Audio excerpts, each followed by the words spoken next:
ညိုညိုလမ်းနဲ့ဆွေးများမလို့ကျုပ်တို့ရဲ့ရွာလေးကသချင်းတွေဆို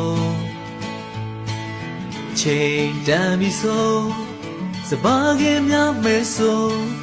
အိမ်ပြန်ချိန်ဆိုစနီးကြောလေးကကြိုနေညိုညိုလမ်းနဲ့ဆွေးများမလို့ကျုပ်တို့ရဲ့ရွာလေးကသချင်းတွေဆို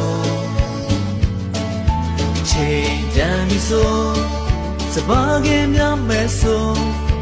အိမ်ပြန်ချိန်ဆိုစနီးကြောလေးကကြိုကျုပ်တို့ရဲ့ရွာလေး